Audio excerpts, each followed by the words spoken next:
कल से सीखें, आज के लिए जिएं, कल के लिए उम्मीद करें, क्योंकि आज है जो वही सच है, कल जो होगा वो उम्मीद होगी। कल आजकल के सभी श्रोताओं को बकुल गर्ग का हार्दिक अभिनंदन। मैं जो बातें आपसे शेयर करूंगी, आपने उन्हें कभी न कभी सुनकर, देखकर, पढ़कर एहसास ज़रूर ही किया होगा। दो पड़ोसी राज्य के राजा जो आपस में बहुत घनिष्ठ मित्र थे। एक बार एक राजा के यहाँ पुत्र का जन्म हुआ। खुशी इतनी ज़्यादा थी कि राजा ने अपने घनिष्ठ मित्र दूसरे राजा को अपने यहाँ आने का आमंत्रण दिया। दूसरा राजा अपने मित्र के दरबार में गया। वहाँ उनका भव्य स्वागत किया गया।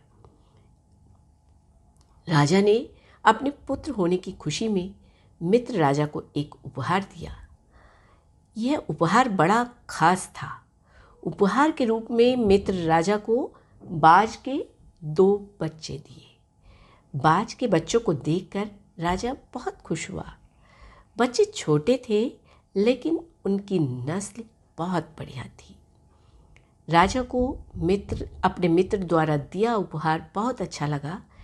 राजा ने अपने राज्य में आकर सबसे अच्छे प्रशिक्षक को बुलाया, जो बाज को अच्छी कलाबाजियाँ और अच्छे करतब सिखा सके। प्रशिक्षक ने बाज के बच्चों के ऊपर 2 महीने बहुत मेहनत की। 2 महीने में बाज के बच्चे बड़े हो चुके थे।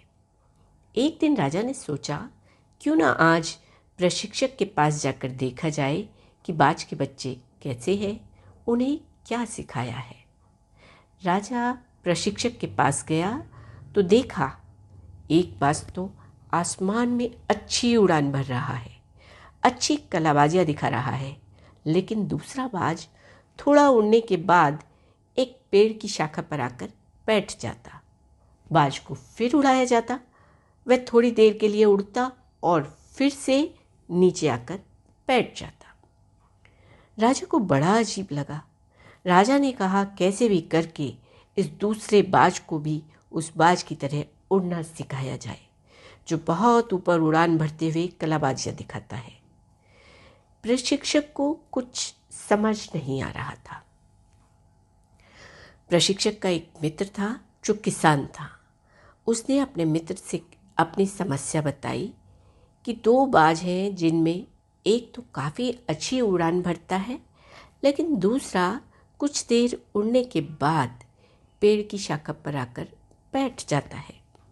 किसान ने देखा कि बाज हर बार पेड़ की एक ही शाखा पर आकर बैठता है, तो किसान ने उस शाखा को ही काट दिया जिस पर बाज हर बार आकर बैठ जाता था। शाखा को काटने के बाद बाज को अपने बैठने की जगह नहीं मिली, जिस पर बैठने का वो आदी हो चुका था, और फिर वह भी अपने साथी बाज के साथ उड़ने लगा। उसने देखा कि दोनों बाज आसमान में एक जैसी उड़ान भर रहे हैं, एक जैसी कलाबाजियाँ कर रहे हैं। बस ऐसी ही कोई शाखा हमारे और आपके जीवन में भी हो सकती है, जिसे हम अपना कंफर्ट जोन भी कहते हैं।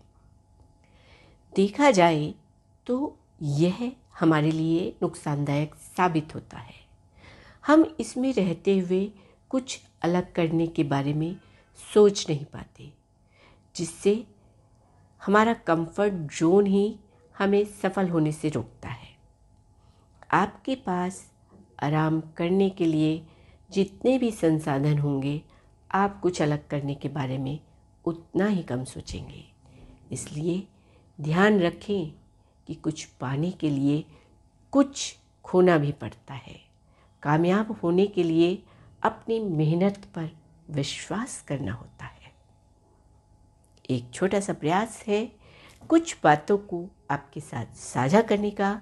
आशा करती हूँ मेरे साथ जुड़े रहने के लिए आप कल आजकल को सुनते रहेंगे। सुनने के लिए YouTube पर सब्सक्राइब करें और Facebook पेज को फॉलो करें। साथ ही लाइक और शेयर करना ना भूलें।